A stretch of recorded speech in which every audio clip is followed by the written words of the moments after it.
Questions on the first part, so I won't do it now, but I do want to repeat a little bit of what I sort of tried to cover in the first half an hour. So we said science is accumulation of knowledge.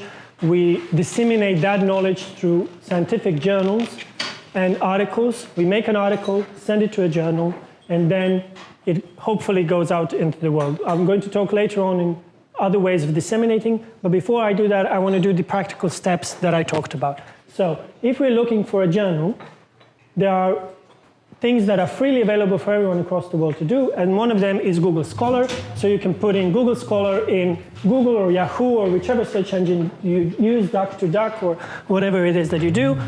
You click on Google Scholar, and then you will get this very same similar looking thing as Google does on normal site, but one thing that it does allow is there's this little button in the left corner, which you can click, and there is something which is called metrics. So when you click on metrics, it will open in 1 second. It will give you a list of, according to Google, most prestigious journals. And these are they: Nature, New England Journal of Medicine, Science, The Lancet. And this is maybe why a lot of this meta-science is done from the biomedical fields, because we saw that a lot of them are in the top things. And of course, you know, people, cancer, sort of important public things, so they get cited maybe a little bit more, which is not the fairest maybe thing for science, but that's how things work. H-index, I don't know if you know what that is, but that's sort of the average citations of a journal across 5 years, so it's not the same as impact factor, but it's just one of the other bibliometrics that ranks the journals. But what Google Scholar also allows you, so this is the top journals across the whole world, but you don't need to search, you know, all the journals. You have categories here, so you can choose the category that you feel are. So you can do, you know, engineering. Within engineering, there's subcategories. If there are people, we're here in transportation university, so you can click transportation, and it will give you a list, according to Google, of the top journals. And this is how you find the name of the journal, and then you put that name into, again, Google, find their website, go and read their instructions to authors and their guidelines, and then you submit an article to them. So this is the freely available site. But it is not the impact factor that we always talk about. Impact factor is something which is called journal citation reports. Now, unfortunately, journal citation reports from Clarivate are subscription-based websites, which means that your university has to have access to that. And most likely this university does, but it's not connected to this computer, so I cannot open and show you step by step, but maybe just put in the name, and when you go through your university library access, you will be able to do it. It will have a very similar list as Google Scholar. Pick a category of journals and it will list them by the impact factor, and then you can see where you could submit your research. And there is another free service, and with that one is called CIMAGO Journal Ranking. So this is how it would look like if we had access to it, but unfortunately I can't do it here. So the third one, which is called CIMAGO Journal and Country Ranks, is the same thing. It's a free service by another developer, and it will give you ranked journals by category, so you can choose the subject area, years, countries, or things, so you can list, you know, just journals in your own country or in Czech or somewhere else, whichever one you're interested. So these are sort of that practical steps. Another thing to maybe mention is Google Scholar also allows you not only to search for articles or the journals, it also allows you to search for people.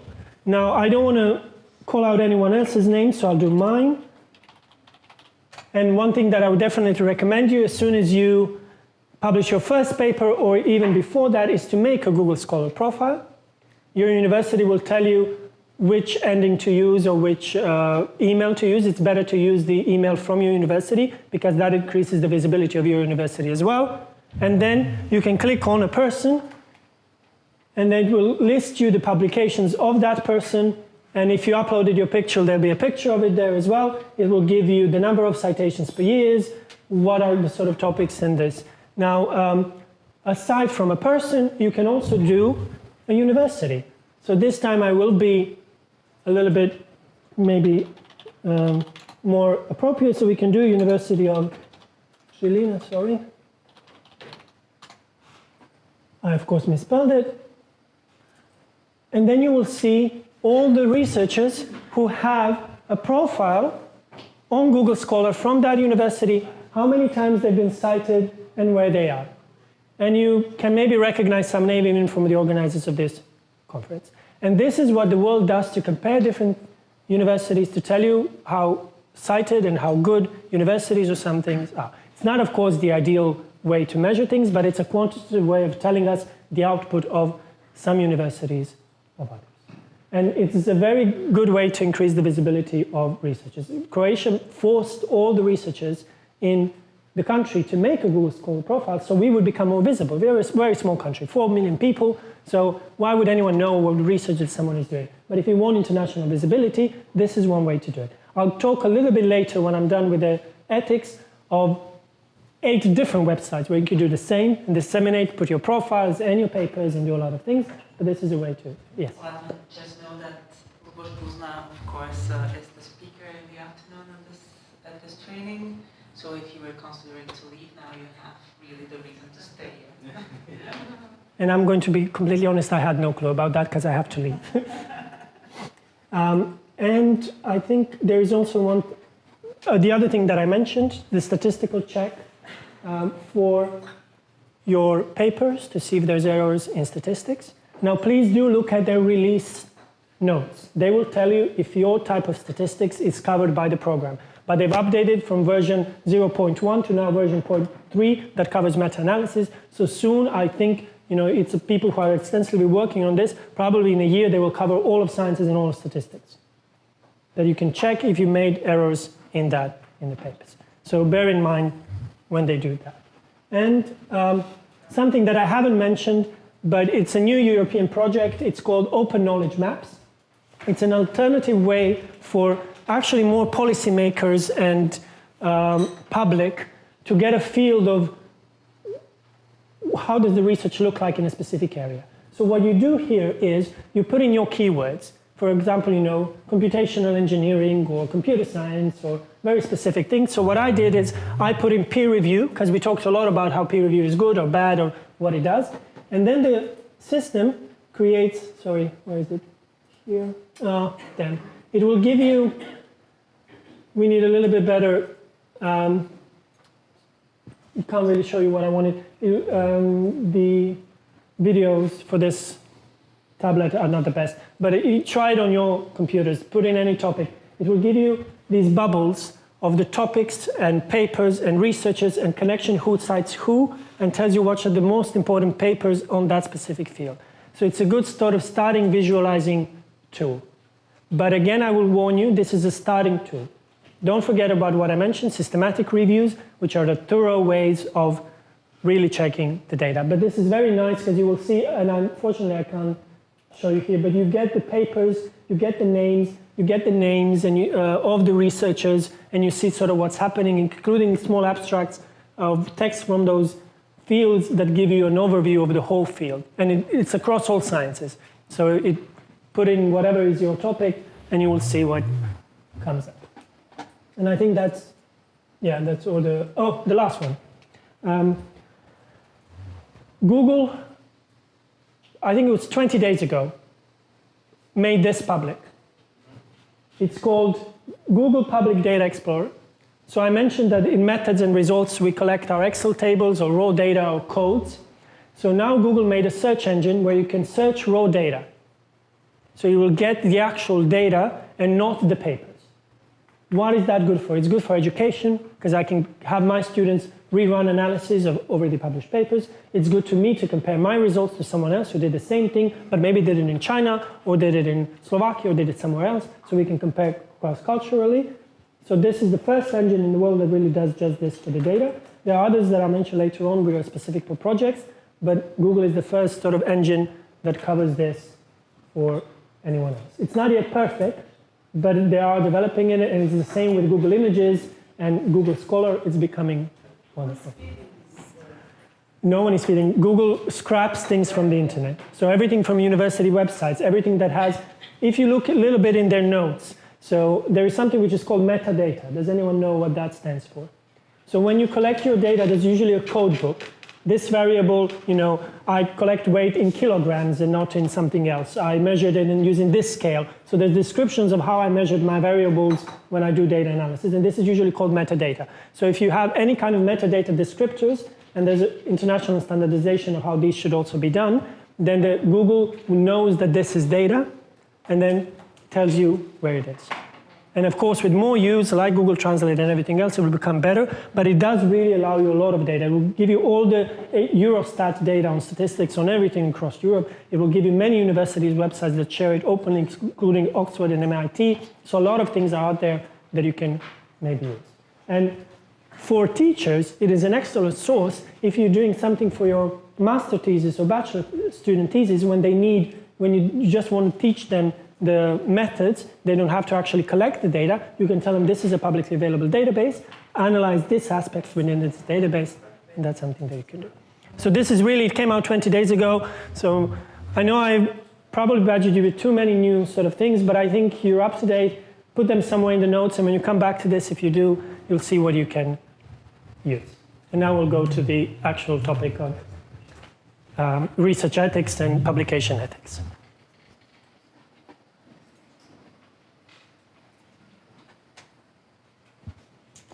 Let's see this. Yes. So now what we do know is, how do I make it big? So this one, yes. The first journals started in 60-65, I already told you that. The big change that happened in the 90s with the discovery of internet, when we switched from paper-based, starting now to do everything online. From 2000, majority of the journals completely switched, not having anymore even the paper versions. Now, many journals don't have the paper versions at all. It's only articles that you found online. But bear in mind, how late that was. In the 1990s, it did start the internet, but the World Wide Web that we use is only 1994. Now, PubMed Central, sorry, this is made for a Croatian audience, is a database for medical journals that are free, open access, that you can get articles without any payments or subscriptions. You can just get them for free in this database. And then we had, this is the best journal in Croatia. It's a medical one. It's the only one we have that has an impact factor higher than 1. It has an impact factor around 1.7, and that's it. We do have around 360 journals in the country, but when you look at the impact factor, majority of them are lower than 1, meaning no one cites it against this is the only one that is a little bit good. No, that's not true. Actually, I have to correct myself. This used to be. There is one which is called Biochemia Medica. It actually has an impact factor now this year of 3.6, and it's a chemical journal. But that's the only one. These two are the only ones above impact factor 1. The rest don't exist. Have you heard of PLOS? Yes. Does anyone know what PLOS is? It's what we call today a mega journal. It publishes more than 100,000 articles per year because it has one strict, not so strict rule. It will publish everything as long as the methodology is good. They don't care if it's innovative. They don't care if it's done the first time. They don't care if it's who is it from or where it is. As long as your methodology is solid proof, they will publish it. Their impact factor is around 2.6 right now, which means they're not a bad journal. They're actually quite a good journal. And they started it to fight all those journals that you had to subscribe to or do something for. Unfortunately, they are a journal that requires you to pay as an author, which is called an article processing charge, to publish in it. So I think the cost is around $1,000 to publish in it. Good for you to know is people who are dissatisfied with this and were working for them, they loved the idea, but they thought the price was too much. They came up with a journal which is called PeerJ, so P-E-E-J, which for $100 allows you to publish one paper every year of your life. So not $100 every year, $100 forever. You pay once, and you can publish one paper per year in that journal for free. What they do ask of you is, if they do send you a paper to review, that you please accept at least one review per year to also review for them. That was a nice change. But also bear in mind, there is something which is called a database of open access journals. which will list you all of the freely available journals. And in that database, 80% of journals do not require you to pay anything, not even those $100.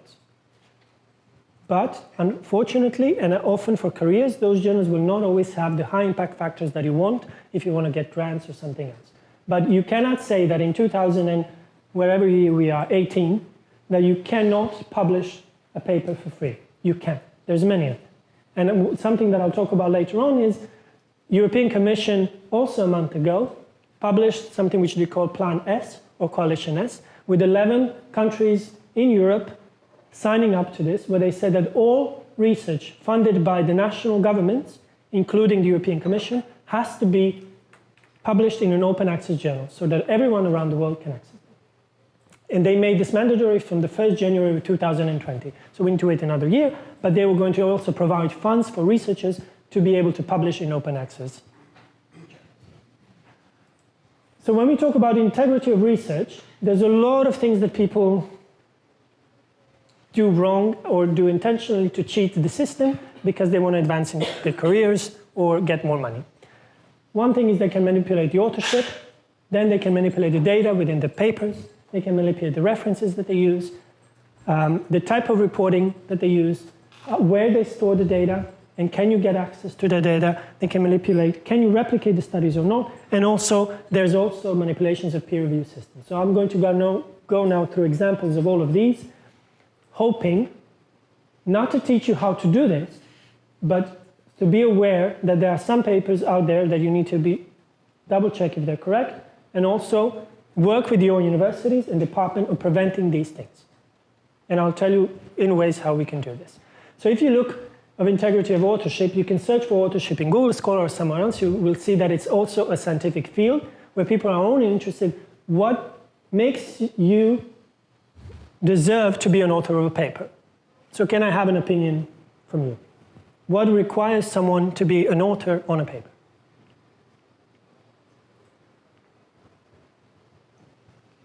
Anyone? If you do the research? What about your mentor? You do the research. Does he get to be on a paper? Why?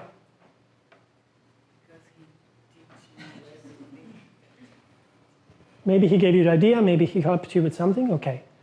Do you know in which field mentors usually are not on the papers? Humanities. In humanities, they will advise you and guide you the same ways, but they believe in humanities that you should only have maybe one, maximum 2 authors per paper, and it should all be all yours. So even if they guided you to get through it, it is your work. So there are big differences between fields, but in majority of fields, mentors will be included. But there's also fields with a lot of authors on the papers. So is there a minimum thing that you would say is needed to be on a paper?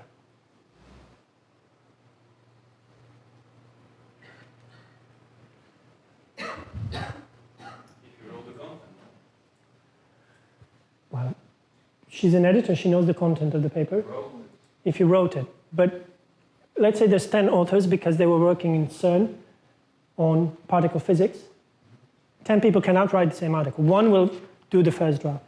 They may divide, I will do the introduction, you'll do the methods and something else. But what if there's 100 authors? Do you think everyone will actually be writing it?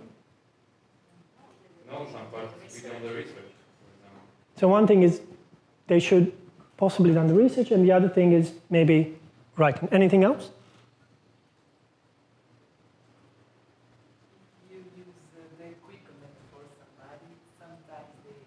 So we come to the price. If I paid for it, maybe I should be on it.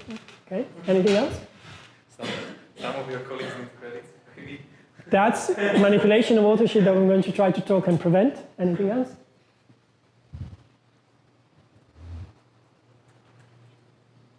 No. So mostly it's either writing or doing the research. That's what it's done. Ideally, there is a third rule. You should actually know what's written in there. It would be good that before you allow someone to put your name on something. Maybe you are in an area and they invite you to be a part of the team. Yes. Because you have experts. So basically we use their names to get into the journal instead of our work. Is that the point?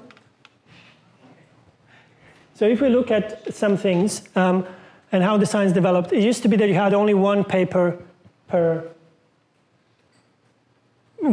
paper. And majority of science till the middle of 20th century worked like this. One author, one paper. And all the PhD students and all the lab technicians and everyone else did not get credit. It was only the big guy who got the credit, even though the little ones did the work. Humanities, they still do the work, so they remain ones, but in majority of other sciences, the number of authors has increased. The median number of authors right now in Web of Science is 4, meaning that in most papers, we have 50% of papers less than 4, the rest have more than 4 authors on a single paper.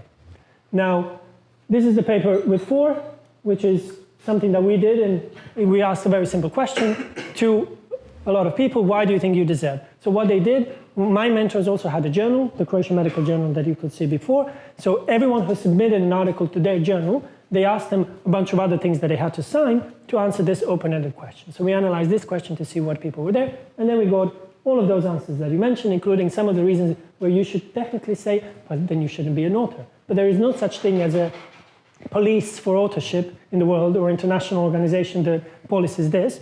So basically, when a journal gets people saying we are the authors, you just accept that. There's almost nothing that you can do against that. However, when the first time the genome was sequenced, they had 2,900 authors on that paper. A lot of researchers in a lot of different laboratories helped to make that happen. The biggest currently number of known authors on a paper is 5,154. It's a 19-page long document of just list of names. The actual articles is much shorter than the list of names on the people. Not saying that it's not important, it's a very important thing that they've done also for the CERN laboratory where the particle physics are done. So there's a lot of physicists that go into this, and then they do that. So these are the numbers that I mentioned. It used to be only 1 to 920, then from 1981, more than 1, and now even medium is not the 4, but 5. From 2011, you see that there's more papers. This is how it looks like when you have more than 1 author. Usually the authors are below the title, but that list can be very long when there's a lot of authors. So who did what, and who wrote, and who did something cannot always be such an easy thing to do. A paper came out in Nature 8 days ago, so I included it so you know something about it, which is called hyperprolific authors. Meaning they publish 1 paper every 5 days, or in other words, 72 papers published within 1 year.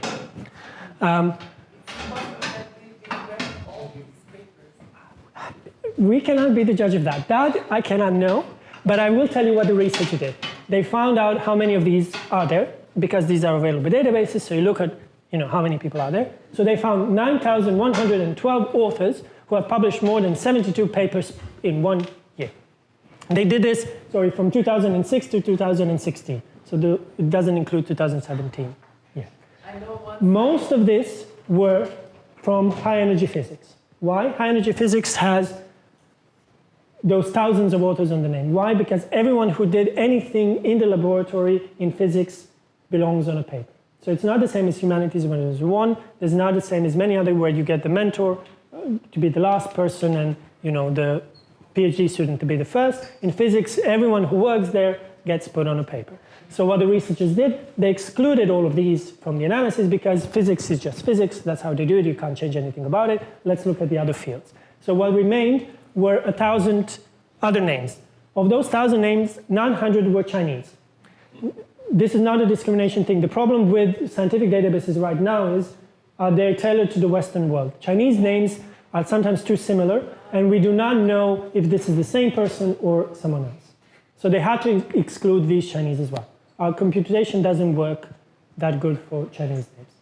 And so they left with 256 authors, of which half of them came from biomedical sciences. And I don't mean medicine, I mean mostly genetic studies. Genetics sort of like physics as well. They have these huge databases of genomes that were sequenced, so they compare them, and there's a huge collaborations that are happening, so there's a lot of them there. So what they did then is they sent a survey questionnaire to all these 256 to ask them, how is this possible? Of these 256, around 60 replied, and they said, well, it is true, they really did have so many papers on them. How does it happen? They're now at the stages of their lives when they have so many collaborations. Of course, they didn't read all of those papers. Half of them, they don't know what they were about. But they were involved either in giving them money or some things. One of them actually said that he does do a lot of work, that he doesn't have weekends, that he does all the weekends and blah, blah, blah, and you shouldn't be judged by the fact that they produce so much. they don't, so we are not talking here about any kind of misconduct. We're talking, I just want to give you a phenomena. Scientists differ, and this is where we can find out. And these are top researchers. Some of them are really top researchers. There were 15 of them now in the Netherlands. So the interesting thing to me was to find out there's 15 of them that were from the Rotterdam University. I work in the Amsterdam University. There were 15 people for that. Why? They do a huge cohort. They followed 60,000 people and looked at their health and habits and needs and things. So they published millions of things because they collected from weight to eating to 3 million of variables. And every time a new PhD student just analyzes something else in that database because it's enormous and no one will ever do it. And so we get artificial intelligence to do it all. So they do publish a lot of those papers. Again, doesn't mean that they read everything that's written there. What about the names of the authors? We should be able to identify ourselves, but often not often, but in some rare cases, it can be quite funny. I don't know, do you know about student t-test, which is a very standard statistical test to compare two groups based on the average numbers of whatever it is that you collect. Now, the guy who invented this couldn't put his name because he was working for a brewery. The test, statistical first test, was made to compare quality of beers. Good thing to know. And because he didn't want people to know that he was working for one of the companies and he was comparing his company to another one, he published the name under a pseudonym. And we do see that in books and somewhere else, but we don't really expect it in science. And that's why you get the name of student t-test, and the author just really a student. So you can find it in Web of Science or Google Scholar, find this paper and the name. And then there were some people who wanted to be funny. So they made up names. And those names could be alpha, beta, gamma, or they could do some, there are some Italians here, so they know what it means. So you could put in a name that doesn't belong there. You can put in characters from Lord of the Rings. You can name your Bruce the cat as an author of your paper. So this is a cat of someone, a researcher. You can do your hamster in there as well. Or you can, so this researcher, John Bohannon, wanted to show you how publishing doesn't work good as we want it. So he had a computer completely write a paper, bogus paper, which was full of nonsense. And he had to make up a name, had a computer generate a name, which turned out to be this. Then he sent that journal, that paper, to 157 journals out there. 60% accepted it. That, of course, it's open access journal, so the quality is a little bit lower sometimes. So we can't say that peer review is great, but still 60% of 150 journals accepting a bogus paper done by a computer with a name that doesn't exist means no one checks where your name was from, where your institution is from, or sometimes even the content of that paper. And that is something that we are trying to prevent right now in science. I really know one scientist that she used to put her dog's names on everything. Why do people do this? She believes that her dogs help.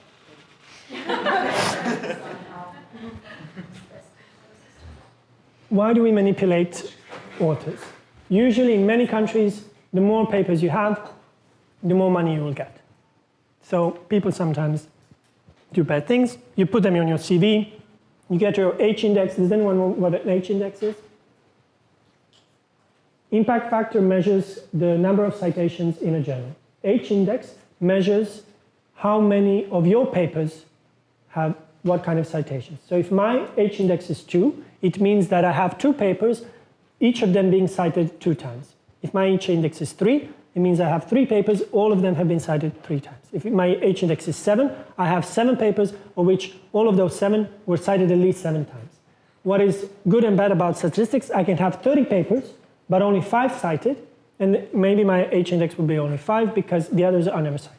But it's just one of the ways that you can try to compare people. Or you can just put the total number of citations. So if you go on Google Scholar and you make your profile and one day you have your articles there, Google Scholar gives you free number of citations and H-index that it calculates for you to see where you are. And then people really do use this in your CV, and I used it to get my position in Amsterdam when I was applying for that.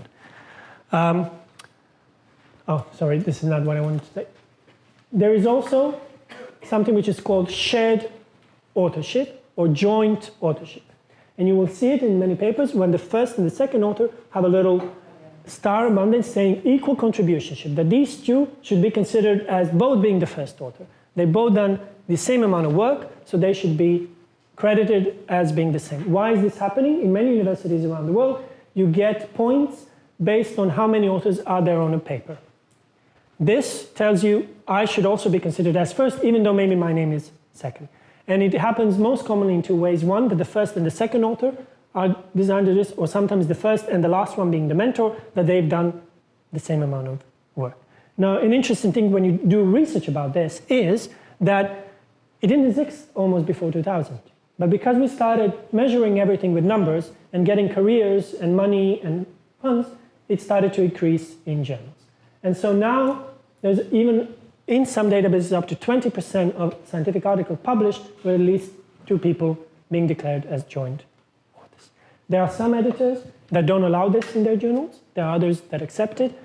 It's not always easy to find. In the PubMed, you cannot find that designation. In Web of Science, sometimes you can, but it's not always easy to find it in the databases searches. By the way, if you download the actual PDF, you will see the designation. These 2 people equally contributed to a paper.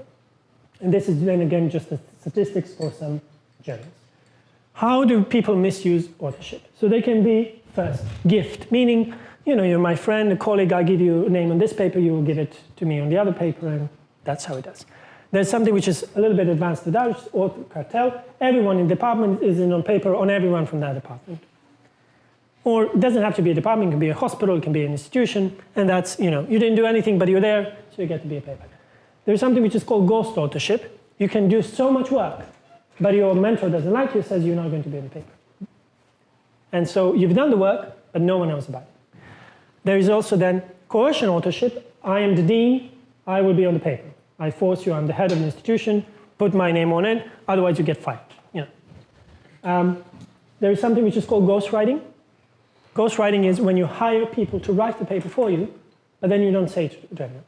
You have professional writers, like we do for newspapers, and there is nothing wrong with that. And if your English isn't that good, write your papers in Slovak, have someone translate them, and just mention this paper was translated or done or even written by someone else. Nothing wrong with your research. Your research was perfect. You're just not good in English. There are people who are not best in languages. Shouldn't be a problem, but not mentioning it seems that you're hiding something and that you're doing something wrong.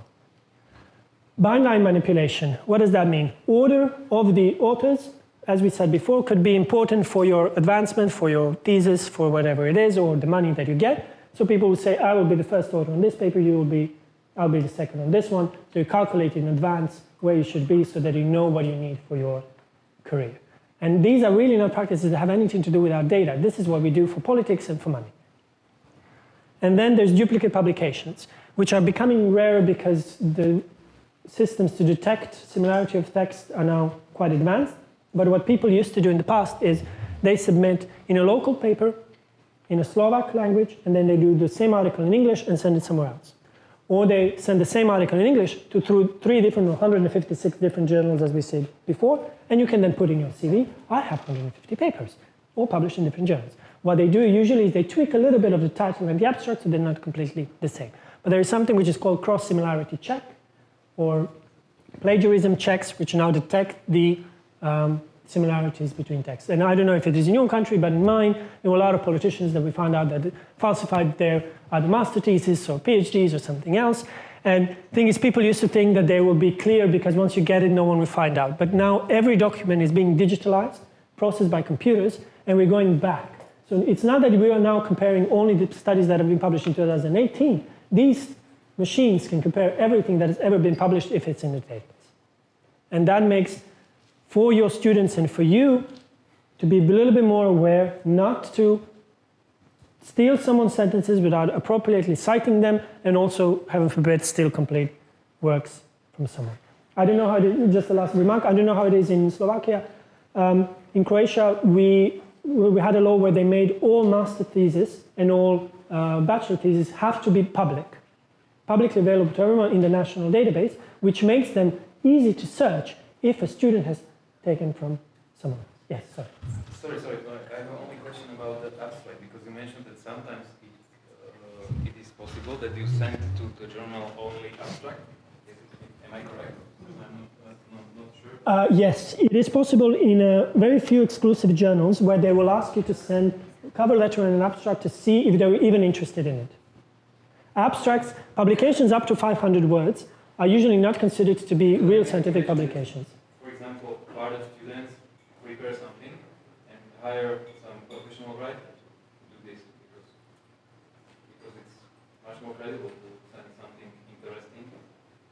I don't know. It depends on your university's policies. Having someone write something for you, if it's acknowledged, is usually allowed. It depends on what. Of course, if you're doing humanities courses, you don't want someone else writing your thesis. But in scientific writing, there's no problem of you hiring someone to write the paper. Think of it, especially in medicine, in pharmacy countries. Pharmaceutical industries are the ones who develop drugs. They get doctors to help them to recruit the patients, but it is them who develop the drugs, who design the studies and everything else. So they have someone else write the paper. Because you give them the data. Or the abstract or anything else. You can do it, but the university has to have policy. Is that allowed or not allowed? Personally, I don't have a problem with that if we're talking about science. But for students where we want to teach them, it would be better that they write their own abstracts. But a help from someone else, why not? Why don't you have a professional person in your university who could help them? Because usually we do have statisticians that help everyone with their research, so we see no problems with that. Why do we see problems with someone checking your work? It's the same as asking your colleague who's better in English, can you please look at my paper and correct it? This is language things. We are not talking about manipulation of data. So my mentor, and maybe that's why the reason I was invited here, one of them, is they were the first one to research authorship on a global level. So they did a systematic review, which I told you what it is. They searched actually 17 different databases on authorship to see what kind of studies of authorship, including the one that I said we did when we asked, why do you think you deserve to be an authorship, to see how authorship is done across sciences. What they found out is 180 studies have been done on authorship questions. Most of them were, those surveys where you ask people, or description, or qualitative studies to see what authorship is. And there's no consensus in sciences what really requires you to be an author or not. Every field has a little bit of things. There are also differences in how you list the paper. In most of them, in my field, and in most biological and life sciences, the one who did the most work is the first, the mentor is the last, and in between are the people depending on how much work they did. That's the ideal case. But in these fields that are listed here, economics, management, and some physics, you really have alphabetical lists. They think everyone who's on a paper contributed the same way because they're on the paper, so they do them alphabetically. One thing that I do need to tell you, because medicine can be sometimes, pushing everything else, a lot of science is changing to this accepted sort of standard. First, who did the most work, mentor at the last. So even economic paper now are less and less having alphabetical lists and doing it in the order of contributions. Then there was a lot of authors of studies on authorship misuse, which say that at least 20% of authors that are on the papers should not be on the papers. So they're there because they use that for advancement of their careers, for all the other ways we mentioned it. Up to, in Eastern countries, being even 40 to 60%. We may do this. I count myself as being in one of these countries. We may do this because we're small countries and we compete on international levels. Maybe the culture is different. It's very different when you go to universities. The things I studied in London, cheating in London doesn't exist. Cheating in Croatia is everyone against the professors. It's so common to cheat on your primary school test and secondary school test. It doesn't even occur to them in UK or the Netherlands to do that. So there's, there are different things on how we approach things. So maybe I wouldn't say that we're worse than them. There are cultural differences, and we can maybe fight to make this happen. ICMGA, which is the International Committee of Medical Journal Editors, and even if it is medical, it is today regarded as to be the only international scientific accepted publication, and that one that I mentioned in Nature, the hyperprolific authors that was published 7 days ago, cite this one as well. So I'm not saying this just because I'm from medicine. They're the ones who started in the 1980s, tried to define what are the rules that you could be an author. So they said you had to do a substantial contribution to either design the paper, analyze the data, or interpret the data. You didn't have to do both design, analyze, interpret. One of these, plus you had to somehow draft it or check what's been written and say, yes, you approve, don't approve, please change this here or something there. And finally, they want you to approve that version so you actually know what's published. And what they added in 2013, this was the latest addition. So from 1980s, they believe these two rules are, but because of a lot of these manipulation of things, they added a fourth one in 2013 where they said you should be made accountable for the information that is in that paper. If you find it to be wrong, someone needs to be responsible. In other words, we can maybe punish you or fire you or something else, but if you are not going to stand behind the text that is written in your scientific paper, who will? So that was the 2013 criteria that was added. Then there have been a lot of studies of this, which if you take these criteria, then even up to 60% of authors should not be on the papers there. Especially the ones where we know that cultures are different, physics and everyone in the department, they didn't do anything there. So what the journals have started doing is instead of just putting a list of authors, they also do contributionship, where people list exactly what they've done. And if you remember yesterday, we had a debate, should I use in the text I or we? Journals who accept contributionship prefer I, because then you will mention, you know, Mario did this in paper, Ivana did this, someone else did that, and you will use by name who did what in it. And it's also good for your job prospects, because when you go to a journal and you're on a paper of 100 authors, they ask you what you did, you know, they can either trust you, or if it's in the paper actually what you did, they can verify it. Again, sorry? It's like titles in the film. It's like titles in the film. And this is exactly what is being compared to, that we should have a list of this one sponsored, this one did this one did that. Because it is fair. If you look at a movie, it's endless how many people collaborate. And it is true for many of the scientific fields, there's a lot of things that are there. So some journals, editors are actually advertised that we get rid of authors up there and just have a list of contributions. But it's not going to happen yet, so I wouldn't really hold your breath for that one. Then, if we move away from the authorship, which is the biggest problem right now in the scientific publishing in the world, whenever you do surveys on all researchers, they say the biggest manipulations in science are on authorship. But then what happens, which is much worse because it involves the information, is what is called as FFP. Fabrication of data, falsification of data, or plagiarism. Fabrication is that you make data up. There have been doctors, there have been researchers, sociologists, psychologists who've completely made up things and then they published it. And some of them have been found out too late when even damage is done and a lot of money has been spent, or in worst case in medicine, when people have been treated with drugs that do something wrong. Falsification is when you tweak a data a little bit. You know, if I just move this number, then I get what I need. So I didn't make up everything, but I little bit tweaked it. Someone forgot to fill in a survey, so I'll do it instead of them, and then add it to the one I do, or I'll change just one number, or I'll say, you find outliers in your data, and then you say, oh, but if I get rid of them and say they were never there, then my data looks much better for presentation. This is what it's called falsification.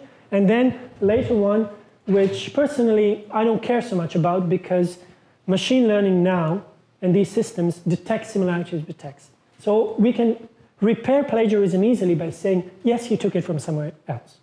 But when it comes to data, fabrication and falsification, it's almost impossible to find out. Why? We don't have the raw data researchers. Second, we don't have anyone supervising what they do. And I think one of the bad things about my mentors and sometimes other mentors is they never check your raw data. Not that they shouldn't trust you, but sometimes it helps them to know how your data is stored in your whatever database that you use, how it was collected, and they can help you in some ways. If they don't even have a clue how the raw data looks like, they cannot know when PhD students also cheat and when they make things up. Again, being a very techno-optimist person, there are now systems that instead of us transforming the survey into Excel, do that for us. So the computer is less likely to cheat than we are. What do we know about studies from these bad practices? Around 2% of scientists in the world have done it, which means that 2% of all papers published are fabricated data. That's a bad number to think about. What's even worse is that they said in those same surveys that they know much more people who have done it. So if you take the other number, that 30% people did it, then it's not 2% that we can sort of prove. It's 30% that something has been in papers that shouldn't be done.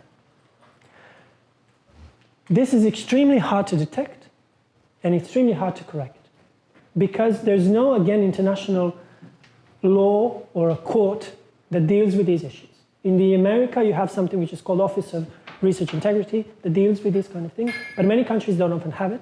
It's a very long process where you need to talk to those people, find the raw data which they have it, which often they will say it got burned or it got destroyed. I don't keep it anymore because the paper was published, so you can't detect it. And it can be word of mouth. It can also be misused in another way, that you want to damage someone's reputation, say they did it with actually no proof, but that can damage their career because there's now talk that you did something, even though maybe you haven't.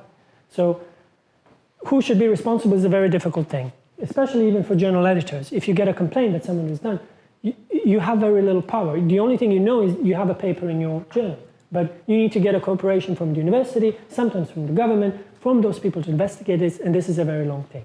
So what we do know from actual science about this is that only 0.02% of papers have been retracted. Paper is retracted when the findings in it are found to be wrong, plagiarized, or something happens to it. So this number is a little bit more acceptable. If you say 0.02% is bad, the only problem is it takes at least sometimes 3 years for them to investigate a case. So it can be, like murder or something. It's really too difficult. Again, me being a techno-optimist, because of a lot of now these systems of data sharing, of computer checking of things, we may be able to prevent these things easier in the future. But of course, very smart kids, people, PhD students, who know how the system checks for this can also manipulate it. But I think the majority of us still do this for the right reasons and then do it. But it is good to have mechanisms to prevent these things from happening.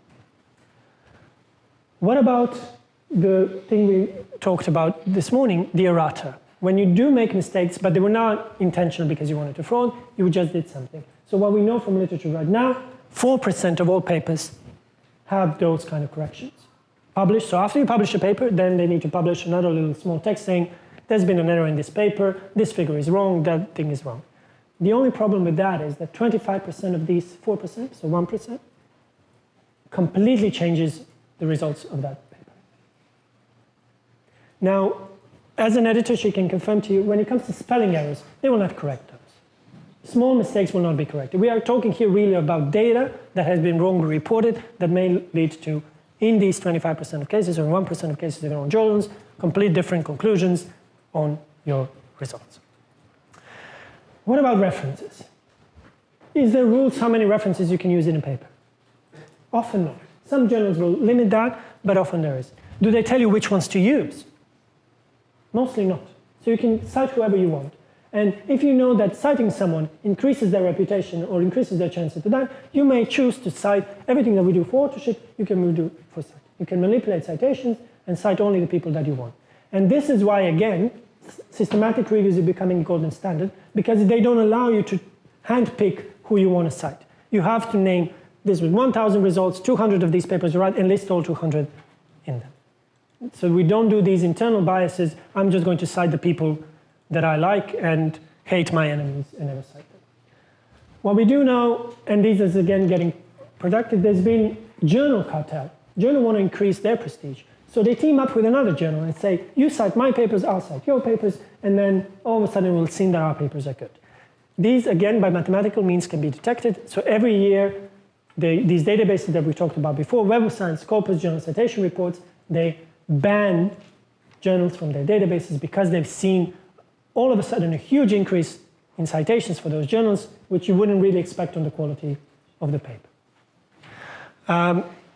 But there's also mistakes we do. References are the boring part when you do a paper. You have to insert and blah, blah, blah, and then the formatting, and one of them has capital letters, one of them has small letters, and people often don't read those papers, so you cite something that isn't in that paper, you think it's there, you base it on your abstract, so there's a lot of mistakes that go around that. But if you use the modern things like EndNote, Zotero, and these kind of services, they are getting a little bit better.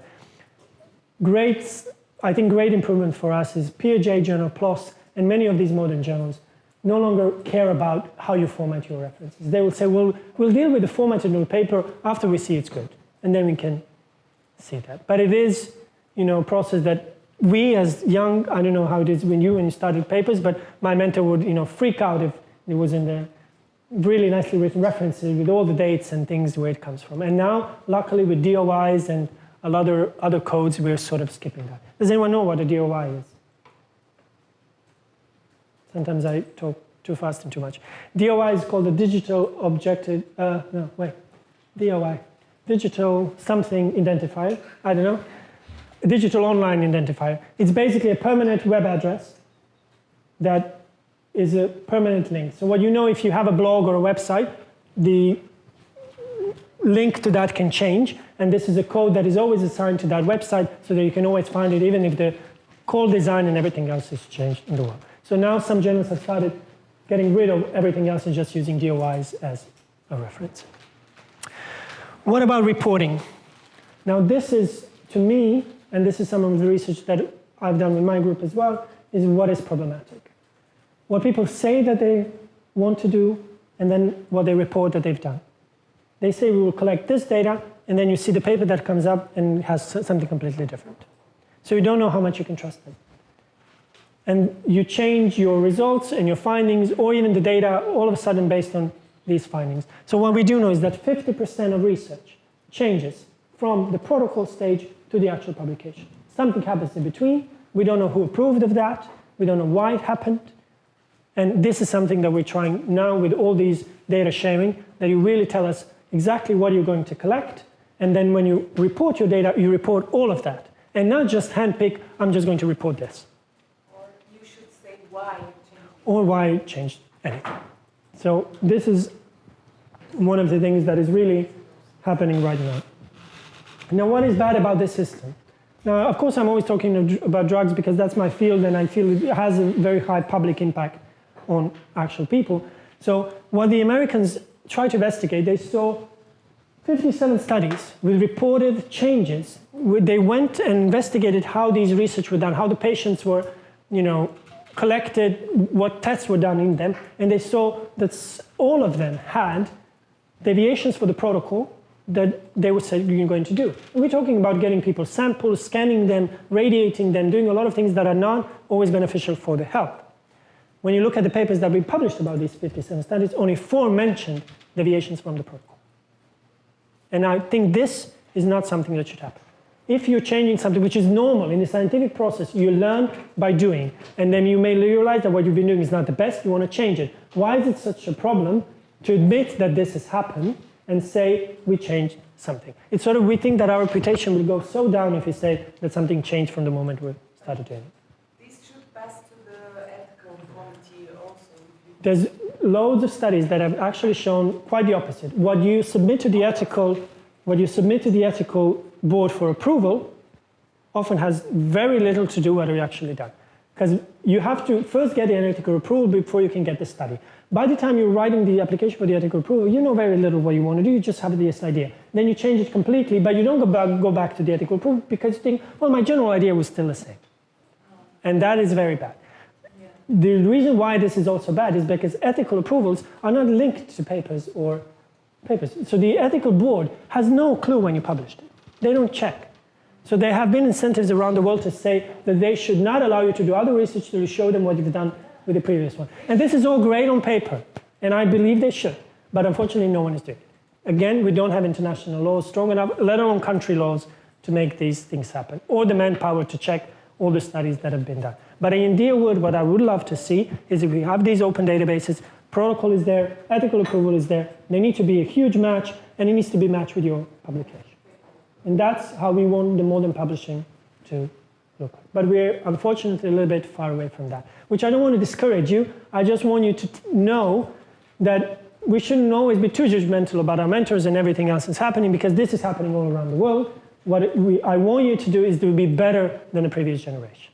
That's all we can hope for. And then there are other things. There's different databases cover different types of journals. And you can't always find what you're looking for. And the keywords that one database is used are not the same keywords that the other databases use. The abstract that you write will maybe not have the keywords that I need, even though you collected this variable. Ideally, in your abstract, you would mention everything that you collected, so if I was interested in that, I could find it. But there's often not enough space, or you don't think about it because you're more focused on the main result or something that is positive and great and will contribute to it, and then everything that's been done. So you can't always get everything that we want. A lot of this is behind paywalls, so it's not accessible for you. And also the indexation, the way it works, can classify your paper to belong to a different category, to a different journal, to a different university, and there are different names. My name, there's another author from Poland with completely same my name. He publishes in chemistry. So when you Google me in these search engines, you will see papers that don't belong to me. We have the same name. That's possible. Chinese, they have like 15 of those same guys. I'm lucky that there's only one. So you always need to check that in the database, because I could say, you know, if no one knows about it, I could download a list of publications, include mine and his, and all of a sudden I have a lot of papers. And he's still publishing. I have no idea who he is or what he meant, but every now and then when I check my papers, because you need to submit it for advancement and things, and prove that you have the database, I see that that person is still publishing.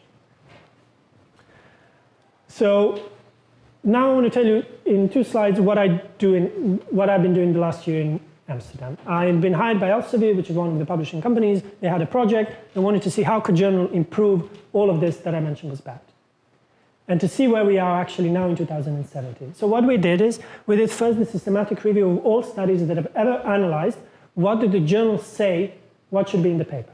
These are called instructions to authors or guideline to authors that we mentioned yesterday and today.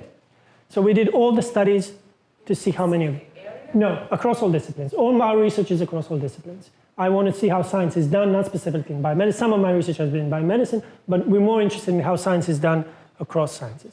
So what we found out that there were 212 studies who have analyzed instructions to authors in journals. Of those 212, 50 we had to exclude because the data wasn't reported as we needed it to be, and they didn't just analyze the documents, they did interviews and checked articles or something, so you couldn't summarize them. 153 studies we could, and what we do see is an improvement in the instructions of journals where they mention plagiarism, and we mention a lot of these things that you should watch out for. So there is hope that things are getting better. Unfortunately, though, majority of the modern topics are not covered. So when we talk about data sharing or protocols, registration of studies, they don't cover that. But conflict of interest is more or less covered now everywhere. So that was the first study that we did. The second one is, that was sort of a historical view of what has ever been done. Then we wanted to see how the journals look like now. Now, when I started was 2017, so we did it in December of 2017. We took 850 journals across all sciences. We did a sample size calculation for those who are into statistics to see how much we need to actually claim representativeness for all sciences in the world. We took the Scopus database, which had 22,000 journals. Of those 22,000 journals, we divide them, blah, blah, blah, a lot of methodology. In the end, we get to these 850 journals. Then we downloaded their instructions to authors to see where we are in December 2017. When it comes to, we actually took 19 topics, including authorship, plagiarism, and a lot of things that I mentioned, to see, do they mention these things? Sadly, in less than a third of the journals, these things are mentioned. Of the 19s, maybe journals mention 6 things, and majority don't.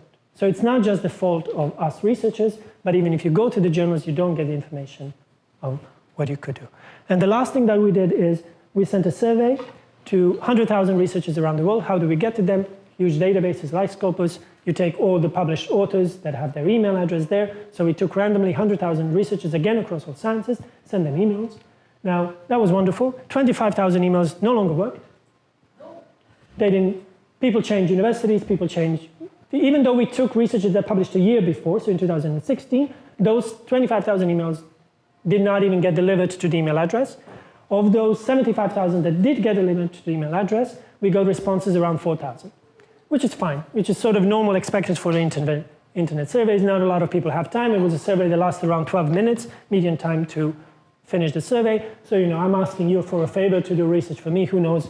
Who is this Mario in Amsterdam asking me to do something? Most likely it ends in spam, so they don't see it. But of these 4,000 answers, I'll show you a little bit of results of what they've done. So these are the 2 studies that I mentioned. So I'll tell you what they said. They said that they absolutely agree that we have to completely cite our methods, our data, and everything that we use in text, say where it's from. Only 60%, of course, agreed that we should deposit our data. So I, as a young researcher, believe that transparency and data sharing is imperative for science, but we are talking here about researchers across all the world. We had 112 countries where the researchers came from all age groups, from the postdocs to senior researchers and retired researchers, and only 60% of them believe the data should be shared. So we are not there yet where I believe we should be. Even worse, only 20% believe they should tell the world what kind of research they're doing. So it's called the registration of a study. When I decide to do something, I say I'm doing this research. So it could be that I send it to ethical review at university. The scale was there 1.1 to 5 or 1 to 4? Because strongly agree. Strongly and strongly agree, we emerged, so it was 1 to 5. Okay. But we emerged the agree and we had middle, we had disagree, and yeah, Okay. we had. So these are just the two of the Likert scale. The first two. Yes, for sure. Do you know what null or negative results are? So when you do a study but you don't prove it, you say this has no effect, this drug does not work. And a lot of these studies don't get published because they're not new and exciting, but you've done the work.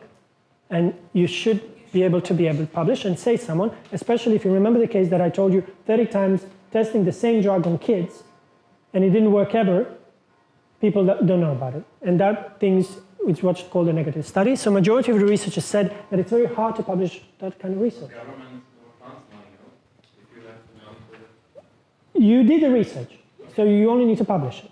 And as I said before, in 2017, there's absolutely no excuse that you can't publish it. There's millions of journals that don't require payment. They may not be as prestigious as you want them to be, but it still doesn't mean that you can't make your results publicly available today. There is one specific journal for negative. Yes, there is. It has very few citations, and they're thinking of taking it down. It's from Biomed Central. Because you can now publish it in PLOS. So PLOS, the one I mentioned, or PeerJ, they will take it for sure, but they cost. But there's a bunch of other journals that you can publish it. But people don't, because why? It's a waste of time. It takes you a lot of time to write the paper, to say something, and they know this is another thing that's going to improve their career, so they just move on. But bear in mind, again, we're internet age people. If you're not bothered to publish a 10-page paper, just publish the summary. We did this, we did not find results. There's ways that you can do that today. You don't need to publish everything. Then we asked them, do they think that the quality of mentorship is good? Do we mentor young people good? And I think this is realistic, but also very disheartening. If 48% of people don't think that the mentoring and teaching of young generation is good, then we are doing something bad. I wish that this was the 94% that they think they're doing good. But we're not doing good in teaching. And I think that's something that needs to be improved. If we want to get rid of all those bad practices, we need good role models and we need good teachers. We often hear on departments hate between one researcher and the other one, disagreements between researchers, and a lot of human stuff, true, but it is not good if you want to approach this the way we do. Do they think that the quality is good? 60% think the quality is good. So again, 40% think that a bunch of the papers that they read are some words that I shouldn't say because I'm on camera. So I think there's a lot of room for improvement there. As you see again, we asked them for all those plagiarism, everything else, but they again agreed and confirmed what other studies have shown, that the biggest problem right now is undeserved authorship. Almost 40% of them said that's a problem in the fields they work. So we know that. We give these authors, we give other people authorship because of favors we get, no matter what kind of that. Plagiarism, around 12-30%. And now, the final thing, if you have a little bit of, I do have time, a little bit more of modern stuff for young people to do. Disseminate your research.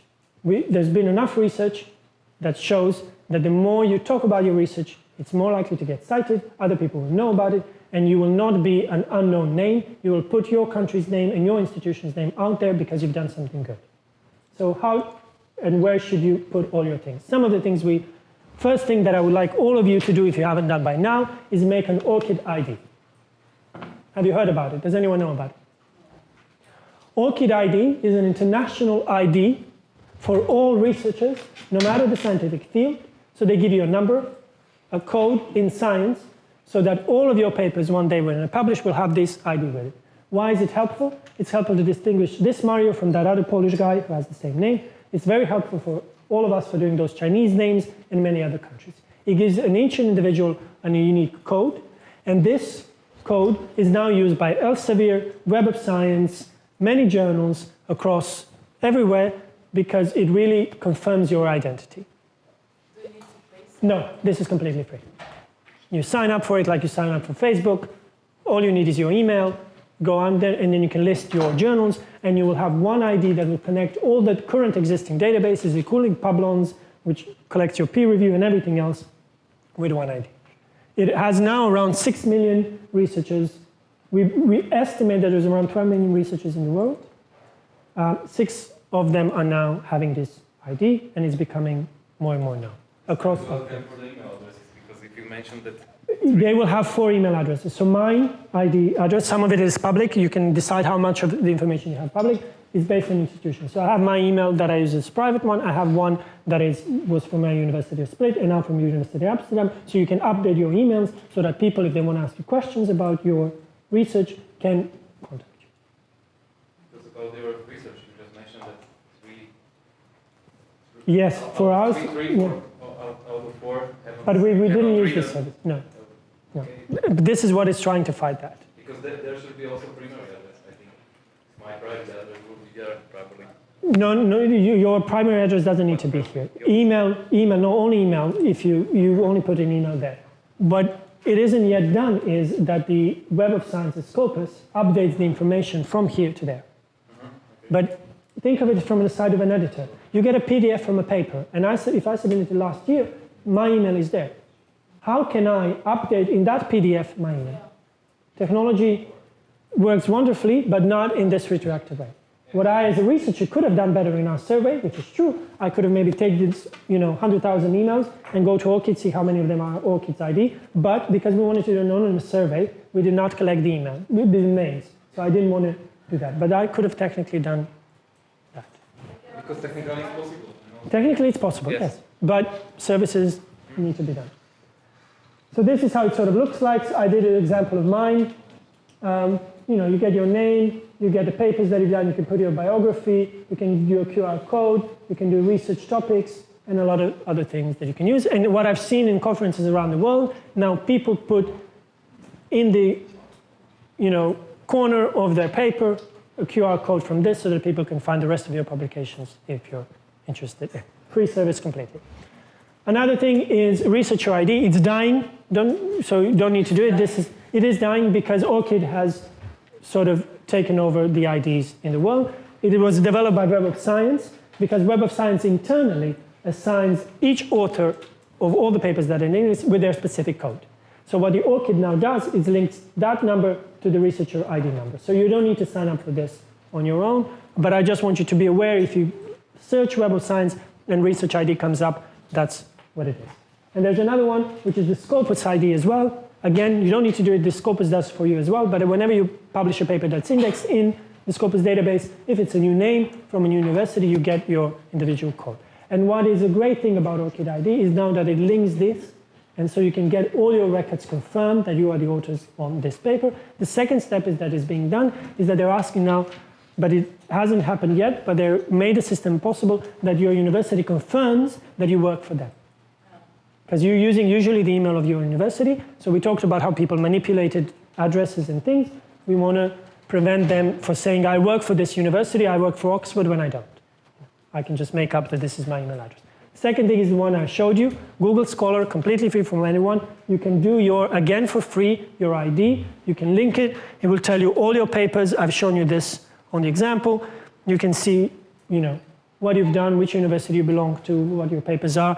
This is the number of citations, and there you see the H index that you can see if you're done. And the example that I've also shown you, you can search by university. You can also search, but I haven't shown you, is by field. You can tell me, list me all the researchers working in this specific field, and then we'll tell you the most cited ones, or what is that. There's something also called network analysis, where they do all these people connections, but there's a lot of things you don't necessarily need to know. I've covered this with you. Oh, this is the one I couldn't show you. So this is the journal citation reports. So I did a slide yesterday from my university's Access, and then you can see, because we got an email that this will be mostly transportation students, so the examples was on transportation. You can see which are the fields in science, and these are the top based by the impact factor. So the top impact factor journal, transportation, is this one with 6 point something.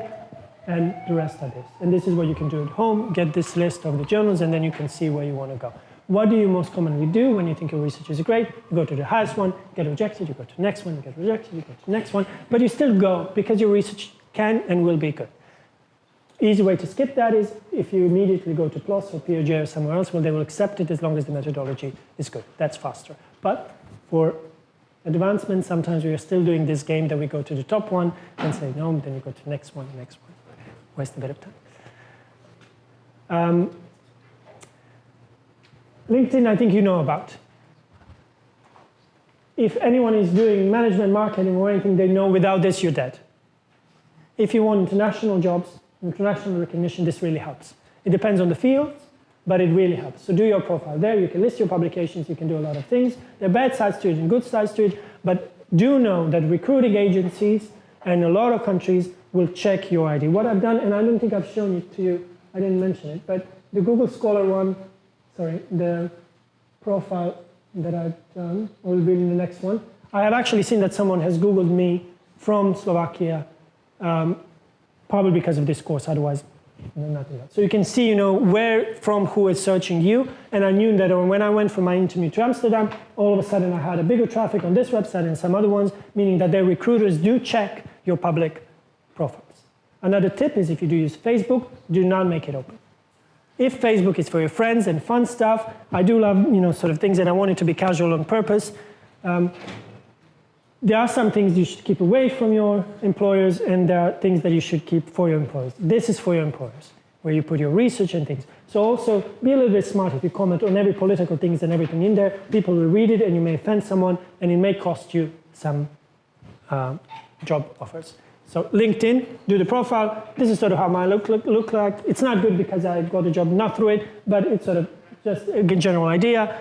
This is the Split Harbor. Mostly it's the sea because I missed it now in Amsterdam, but that's it. You can put your papers and everything else. Another website, which is commonly used, is called ResearchGate. Who knows about ResearchGate? Hands up. Morning exercise. Okay. What's it good for? It allows us to disseminate research. What it's bad for? It's sued by Elsevier widely in many publishing companies because you have no clue if your research can be shared, perhaps. If the journal owns it, it shouldn't be on ResearchGate. But people are good, they want to share it with everyone, so they upload it. So there's a big sort of, publishers don't like it because you're diminishing their income and a lot of work, and you didn't read the fine print of when you send something to the journal, but it still does help. I will tell you about the research that, if you remember the research we did on 850 journals, there were around 16 journals that were Chinese journals. When I put their names in Google, I couldn't find the websites because those were journals westernized, the name was westernized, but the websites were Chinese. So I couldn't find them through Google because Google filters Chinese results for the Western public. So what I did, I went to ResearchGate, found the people who published in these journals, sent them an email and asked them, could you please send me a link to this journal because I can't find it through Google or Yahoo or anything else, and that's how we completed our study. So it can be helpful to do some small things. It also gives you some kind of statistics. Does academia do? Do you know about that one?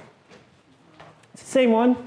Again, free, completely the same as ResearchGate. They're competing on some things because this one also creates for you a very professionally looking website, but you have to pay for the website. But everything else is free and you can share the data, and it became more popular in arts and humanities, but then it spread. So I would say Academia Do and ResearchGate are sort of two competitive things that they do. But as you see by their website, they have millions of papers published. And then you can see, who looks at you, and this is the one that I wanted to mention. So someone Googled me here from Slovakia on one of these websites. This was ResearchGate to see, something that was interested. And that is okay. Your public profile as a scientist is something that should be able and available to everyone who wants to see. Then there is another one, completely the same, because all of these are sort of either standard companies or different publishers. This is Kudos, which comes from the Nature Publishing Group, and they also allow you to do a website with your profiles and your names and share it to everyone. And they say they give you more metrics because they will tell you the number of downloads of your papers and a lot of these things. Loop as well. Again, very linked to Frontiers and some other publishers. It just gives you another option where you can disseminate all this. Why do people do it? Because you want other researchers to know what you're doing. You want to increase your research output and make it available out there. They're all free, but it does happen sometimes that, even me personally, I update it maybe once a year when you get published a few papers because it takes too long. It'd be ideal if all of these were connected by one, but right now these are all independent companies and researchers that do it. But it's the same, and I think as a researcher, it's the same problem with scientific databases. I wish we didn't have to do systematic reviews where I have to search 3 databases at least. I wish there was one. And then I go to all results for me. And there is work on that being done, but it isn't easy. There's so many papers, so many indexations, so many of these Croatian and Chinese names that have someone else and similar that you need to somehow deduplicate and do a lot of this stuff. So for now, the same applies for the social media. I mean, Facebook is one, but it's not the same thing. It's not for research, so you have a lot of these other ones. And the last one is that so my personal really advice would be do Google Scholar, do Orchid ID, LinkedIn, and this one once you become a reviewer. ResearchGate and academia, I do personally, I think they will die out and be taken by other services. But use whatever feels better. Publons, and again, they were bought by Clarivate, so I hope maybe something else comes up, but they're currently the only ones that collect your review, the reviews that you've done for journals. So we often talk about only the papers that I've published. But this collects all the reviews that I've done for other journals. So every time a journal thanks me, thank you for doing this review, it goes up on this website, and then you say, this person has reviewed for this journal, this reviewed for that one, this and that. What it's also shown us is that a lot of people do a lot of reviews. So we can sometimes wonder, how good or how bad they are. And fun thing is, again, my profile, it gives you a little bit fun statistics that as a scientist, I like to compare myself with numbers and others to others. So I wanted to see how am I doing in my reviews, because I'm a young researcher, compared to other people. So this is the number of words that I write reviews for, and I think I'm quite strict to all my PhD students. This is the average in all reviews around the world. So I do a little bit more than average of the world. I do quite a lot more than my other colleagues from my university. But now I moved to Amsterdam, and I seem to be doing less than the Amsterdam people. So it seems that the Dutch are even more critical than I am. And I think, not that this shows anything that I want to improve or nothing, but it's, I think, good for us to sometimes know. I definitely don't want to be below the average. I think I want to be at least the average sort of one to say that I'm already there. But maybe I do want to become better than the Dutch where I'm right now. But also it's not it's not about the amount of words. It's about the actual quality of the reviews that you do. But these websites can only do so much what they can do. Okay. And now I actually have 10 or 15 minutes for you to ask questions. There's like 40 slides that I haven't covered intentionally talking to you, and that's on how to present tables and figures. And the reason why I skipped them is because most of you have not yet started running your papers. So if I go in statistical details, and I don't know how far advanced you are in statistics, if I want to talk about regression analyses, multinomial analysis, and things, I don't want to lose you. I think I lost you already on the amount of information that I had to give you this morning. If I went into the statistical ways and the graphs and the ways that you can do them, I decided to skip it. But they are there. So when you need them, please do look at them and find something. But also, I don't think I'm the best teacher. I told you, Coursera and others, they're out there. Statistics is the most listened course on Coursera because it's usually worsely taught in universities. So and you will need it. And it's one of the things, aside from critical thinking that Malcolm said yesterday, it is the thing that will allow you to switch departments and anything else. Analysts are extremely important today. And if you can understand the numbers and you can do the numbers, it really helps. Okay, that's it. My God, my voice.